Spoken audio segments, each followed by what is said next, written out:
Vreden si, da slavi vsaka pesem te.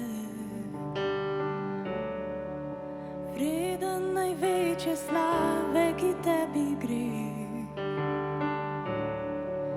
Vreden, da vsak svoj dih zate vdihnem le, živim za te.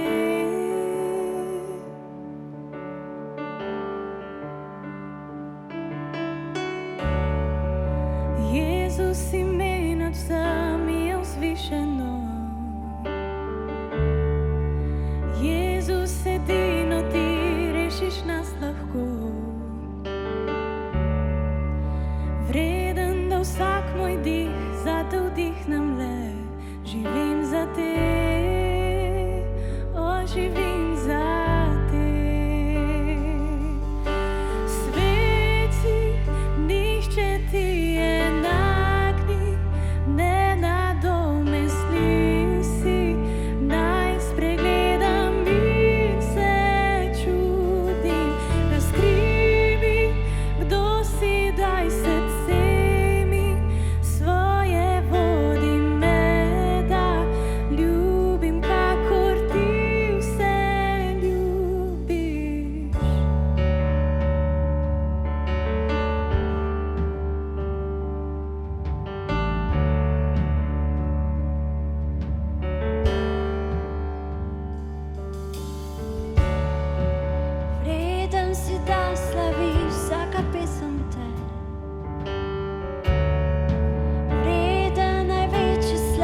Good morning. Some of you may know that my family and I will be returning to America for about 8 to 10 months. We will be returning, but we wanted to take this opportunity to tell you how much we appreciate you all, that we will miss, and we are looking forward to seeing you soon. As we've been cleaning, packing, and getting things in order, God has been placing certain things, memories, and people on our heart. I noticed that the people God was bringing to my attention had something in common. They are my neighbors. God also brought to my attention Mark chapter 12, verse 31. Love your neighbor as yourself. There is no commandment greater than these. Loving our neighbor has been an important element to our lives here in Slovenia. We feel God has called us to them. However, He has not called us to your neighbors. No, in fact, God has called you to your neighbors. This morning, I want to share with you some of the ways God has blessed us in our relationships with our neighbors, in the hopes that you might feel inspired to reach out to your neighbors as well. Our first point today is one, who is my neighbor? Now you may be asking yourself this question, who is my neighbor? I have my parents living on the right of me and my cousin living on the left, and they already know the Lord. So who are we talking about? Well, a young lawyer in the Bible asked Jesus the same question. Let's read that passage together. Luke chapter 10, verses 25 through 37 says it this way. What is written in the law? He replied. How do you read it? He answered, love the Lord your God with all your heart and with all your soul and with all your strength and with all your mind, and love your neighbor as yourself. You have answered correctly, Jesus replied. Do this and you will live. But he wanted to justify himself, so he asked Jesus, and who is my neighbor? And Jesus said, a man was going down from Jerusalem to Jericho when he was attacked by robbers. They stripped him of his clothes and beat him and went away, leaving him half dead.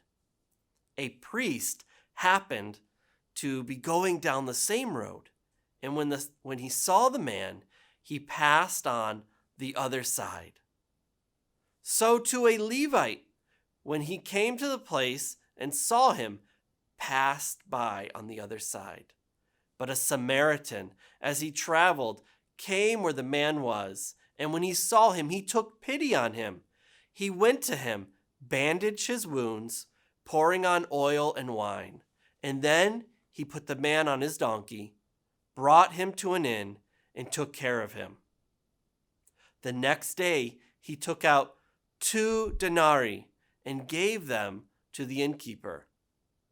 Look after him, he said, and when I return, I will reimburse you for any extra expense you may have. Which of these 3 do you think was a neighbor to the man who fell into the hands of robbers? The expert in the law replied, the one who had mercy on him. Jesus told him, go and do likewise. So as we see, the term neighbor has a broader meaning than those who you live next door to, although they are also your neighbors. When God laid you, Slovenia, on our hearts years ago, we felt that our greatest impact would be with those that God was going to put in our path, in our daily lives. In the story we just read, we see that the injured Jewish man was literally in the Samaritan's path. So those are whom we sought out. These are people such as our children's teachers, the mailman, our landlords, coaches, our children's classmates, and their parents. In short, our neighbors. Soon after arriving in Ljubljana, we became friends with the family living across the hall from us. They had a young girl about the same age as our daughter, and we all started getting together regularly for coffee, playtime for the kids, dinner, and birthday parties. Through these interactions, we were able to ask them if we could pray for things like job interviews or doctor's appointments. For Christmas, we gave their daughter a set of the Little Bible Heroes storybooks. We did our best to model Christian behavior by praying before meals, making church attendance a priority, and talking naturally about the things of the Lord. Even after we moved to the city of Patui, this family has remained one of our closest friends, and we have been able to continue to be this type of influence in their lives. Our second point that we are going to look at today is how. Okay, so now we've established that the people God has ordained to be in our lives are our neighbors. So now what? What do we do with that information? How do we move forward? We've asked ourselves these same questions before too. When we moved from Ljubljana to Patui a little over a year ago, it was just as the heavy lockdown measures were put into place. We were living in a new city, in a new house, and we didn't know anyone. So we wondered, how will we be able to get to know our neighbors and show God's love to them? The simple answer is to do whatever you can. As the very strict measures began to ease up, we made a deliberate effort to get to know the people living on our street. My wife baked them cookies and bread. Our son started to ride his bike up and down the street with the neighborhood kids. And as the weeks went on, we got to really know our neighbors. Then as months passed, many of those neighbors became friends. Colossians chapter 3, verses 23 through 24 says it this way: "Whatever you do, work heartily as for the Lord and not for men, knowing that from the Lord you will receive the inheritance as your reward, and you are serving the Lord Christ."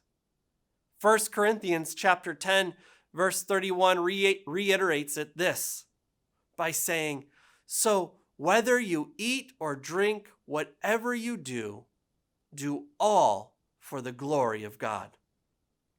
These verses mean that anything you do, no matter how small it may feel, is meant to be for the Lord. So this means that when you stop to ask your elderly neighbor if there's anything you can do to help them around their house or their garden, you are doing it for the Lord. It means that when you are kind and patient with the person working at the post office or the bank, you are doing it for God's glory. This means that when you remember to say thank you to the cleaning lady at your office building, you are edifying Christ. When you help your neighbor bring in their harvest, picking up some groceries for a sick friend, or to write a text message saying, "I'm praying for you," to a coworker going through a hard time, those are all for the Lord. I want you to stop and think for a moment. If you aren't actively trying to reach your neighbors for Christ, who is? If you aren't praying for them, who is? If you're not praying and seeking God for their salvation, who is? In most cases, the answer is probably no one. This should break our hearts if we truly believe what we say, that you can only be saved through a personal relationship with Jesus. There should be nothing we won't do to lead those around us to Him. The hard part is this, that you have to be the one to reach out to people first. You have to go to them. They will not come to you. However, Jesus was the ultimate example of this. He came down from heaven to meet us at our level, to meet you and me exactly where we are at. And thirdly, we look at to what end. This is all well and good, you might say. But you may be wondering, to what end? What is the goal of all this? This question actually has a two-part answer. Matthew chapter 28, verses 19 through 20 reminds us by saying, "Therefore go and make disciples of all nations, baptizing them in the name of the Father and of the Son and of the Holy Spirit, and teaching them to obey everything I have commanded you." The go in this verse more accurately translates to in your going, or as you go. This brings us back to our first point. As we go, as we live out our daily lives, we are to view every interaction as a possibility to make disciples. So the first answer is, to the reason we do this is to see people saved, to see people won for God. Let me tell you a short story. One of the very first projects we were able to do here in Slovenia is called The Puzzle. It is a dramatized performance for kids that introduces God's love for them and gives a direct message of salvation. Creating this program in Slovene included a translation project, a recording session, the purchasing of costumes and props, as well as training a local team. Through this process, God brought a young woman named Teresa into our lives. She was one of our voice actors. Although she had been a part of a church choir for many years, she had never made a personal decision for Christ and lost interest in the things of the Lord. Abigail began meeting with her one-on-one, and Teresa, having been moved by the message of the puzzle, and after God chasing her heart for years, dedicated her life to Christ, and she was baptized. She asked us to be a part of her baptism ceremony, and we were very moved to be there for her as she took this next step in her faith journey. This is the kind of story we get excited about. And with good reason. We love to see our efforts come to such a beautiful conclusion. Like I said, there is a second answer to this question as well. We had other voice actors who were not believers working on this project too. They did not make a decision for Christ. We have neighbors who have not accepted our invitation to join us at church. We have made friends in the last 4 years who are not interested in spiritual matters. So does this mean we give up? That we are no longer their friends? Of course not. Only for their salvation, but it is what God calls us to do. We reach people not only for their salvation, but God calls us to do that. The Bible says to love our neighbors.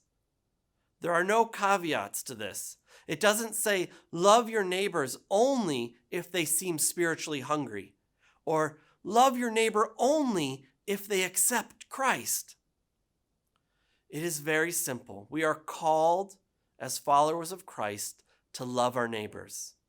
We never know what is going to happen in someone's heart. We do not know what seeds are being planted. We don't know who else our neighbors may have come in contact with on their life. 1 Corinthians chapter 3:6 says, I, Paul, planted, Apollos water, but God was causing the growth. Our job is to love, to plant the seeds, to water. However, it is only God who can cause that growth to happen. Ultimately, we have to leave this in God's hands and continue loving those he puts in our lives. It has been a joy and a pleasure to live and work alongside you these past 4 years. We are excited to return and be a part of all the things God is doing in Slovenia as we, the church in Slovenia, reach our neighbors. Let me pray for you today. Heavenly Father, we thank you, Lord, for today. Father, we thank you for these stories that remind us to be reaching out to our neighbors, to all of those people that you place directly in our paths, that we share the gospel message with them, that we love them unconditionally. Father, begin to speak to us. Begin to work in our heart and the hearts of our neighbors as we actively go out and we share your message of love and hope with them. And Father, even if they do not choose to accept you, Father, continue to help us love our neighbors. God, we give you all the praise and the glory. We thank you, Lord. We thank you for the blessings that you have given us. And Father, as we go out, be with us and guide us to the people we are to share your message of love with. In Jesus' name, amen. Thank you all and God bless.